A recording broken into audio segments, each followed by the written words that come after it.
prairies. Good morning, Minister Carr. And Minister Carr and I, good morning.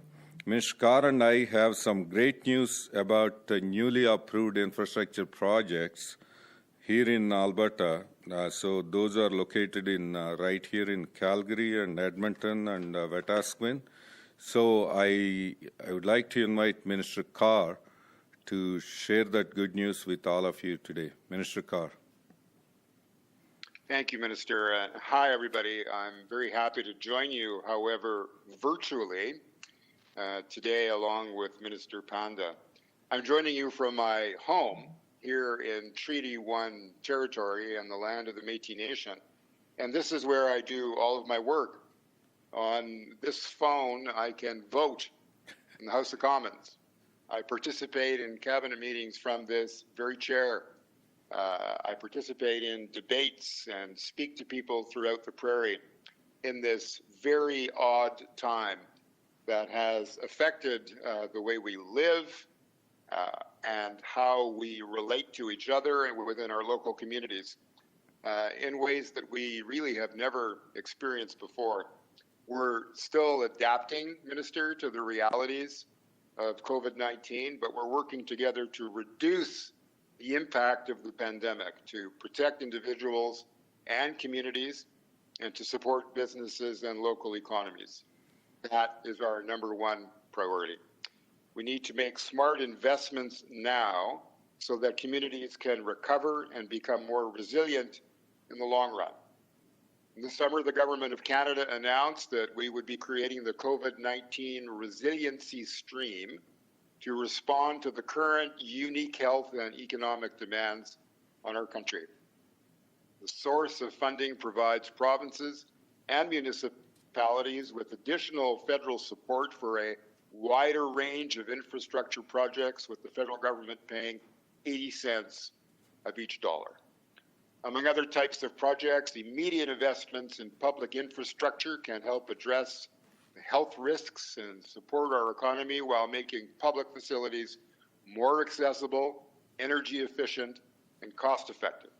And in the long run, this creates more sustainable and resilient communities. And I'm so glad, Minister, that the province is taking advantage of this funding stream. And I'm so pleased today to announce more than $9.2 million in federal support for upgrades at 6 provincial buildings in Calgary, Edmonton, and Wetaskiwin. Through the COVID-19 Resilience Stream, the federal government is funding 80% of the cost of the upgrades to improve the energy efficiency and lifespan of the facilities, while also supporting economic recovery in the region by providing jobs and business opportunities. Canada's infrastructure plan invests in thousands of projects, creates jobs right across the country, and builds cleaner, more inclusive communities. Albertans are taking measures to protect themselves and their families from the pandemic, as they should. And while these types of upgrades aren't always top of mind, upgrades to key systems at the Government Centre, the Calgary and Edmonton Remand Centres, the Calgary Correctional Centre, the Old Court of Appeal, and the Wetaskiwin Courthouse are important. These investments improve safety, reduce maintenance costs, and help ensure that they remain functional and sustainable for years to come. These projects also create good jobs at a time when they're needed the most. This pandemic has heightened our awareness of what it means to be a part of a community, how crucial it is that we can count on and look out for each other, while realizing that community is what we choose to make of it together. Your health and safety remain our top priority. We also know that strong, forward-looking investments in infrastructure will help create jobs and stabilize our economy long into the future. Thank you very much. Thank you, Minister. And these projects, as Minister mentioned, are terrific news, giving us cause for celebration, particularly in Alberta, as we continue to battle an unprecedented economic crisis due to the worldwide COVID-19 pandemic, a global recession, and a collapse in the world oil demand and price. These shovel-ready and short-term capital maintenance and renewal projects ensures immediate tangible benefits in Calgary, Edmonton, and Wetaskiwin residents, and also workers and businesses in those areas. And let's be clear, replacing a boiler isn't a sexiest project, but it is important skilled trades work that will put food work on the table for a few families right here in Calgary and elsewhere in Alberta. It's enhancing the value and lifespan of a provincial building that provides important services to people. It's providing jobs at a time when Alberta's unemployment rate remains so stubbornly high. In total, 65 good-paying construction-related jobs will result from today's announcement, Minister. Through the Investing in Canada Infrastructure Program, ICIP, COVID-19 Resilience Stream, the Government of Canada, the Alberta government together are investing almost $12 million on these two bundles of 7 projects. These projects are the first of many dozens of projects we expect to put forward through the COVID-19 stream. Now, let me clarify here, while the COVID-19 stream does not provide new money for infrastructure projects, it does allow Alberta the flexibility to determine how best to use ICIP money initially allocated to the province and how to maximize federal contribution. As such, we have transferred Alberta's remaining ICIP allocation, more than $87 million, to the COVID-19 stream. COVID-19 stream is a very good stream in terms of flexibility, but unfortunately, Alberta has already used up majority of our ICIP allocation. And we are dedicating this funding to this provincial capital maintenance and renewal projects like those announced today that get people working now when we need it most. Currently, we are finalizing capital maintenance and renewal project submissions that may include health and seniors facilities. We are working towards receiving federal approval on all submissions by early spring.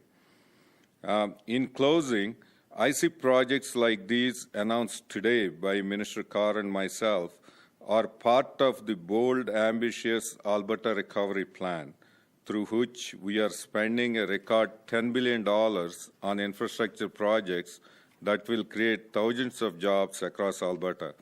In fact, in addition to the project's approvals announced today, 78 other ICIP project approvals in over 30 Alberta constituencies are keeping Albertans working and helping support our economy.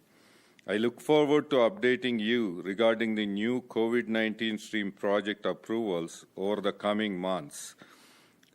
I would like to thank the federal government for their partnership and contribution to these projects, and I would like to thank Minister Carr for taking time to join with me in today's announcement remotely.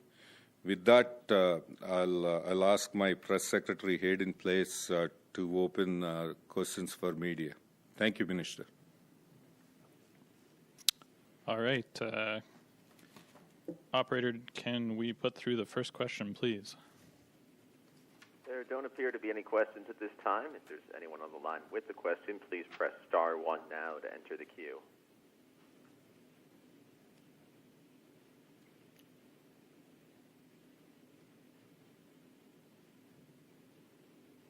The first question is Rick Donkers with CBC. Go ahead, Rick. My question is for both ministers. Why was this type of work chosen, particularly correctional facilities? So I can start, and Minister Carr might supplement. So those buildings require immediate maintenance. These are our existing infrastructure. one of the recommendations we received from McKinnon panel was to extend the life of existing infrastructure before we start building expensive new infrastructure. So that's why we thought we'll use this ICIP money under this new COVID stream to maximize federal contribution and also to have these buildings fixed, because these are time-bound projects. We had to complete them by end of this year, and Alberta needed jobs right now. So we looked at shovel-ready and shovel-worthy projects. So I thought these are the buildings my partner ministries wanted me to prioritize, and I approached federal government with that approval request. I would just reinforce what the minister has just said, that we're very interested in putting people to work as quickly as we can on projects that warrant the work and warrant it immediately. And of course, the province is very well positioned to know what those priorities ought to be. So it's the combination of wanting to create the employment now and doing it in ways which are consistent with the sustainability goals of both governments. So it made a lot of sense, and this kind of a partnership between Canada and Alberta is what the people expect from us, especially now during this very tough time. And the collaboration will be impactful. It will create jobs. It will restore the life of important buildings. And all in all, I think a good example of what good work we do when we work together. All right, there's no one else in the queue, so I guess we'll wrap it up there. Thank you so much, Minister Carr, and thank you, Minister Panda. Thank you. Thank you all for taking time. Stay warm and have a good weekend. Thanks, Minister. See you later. Bye-bye.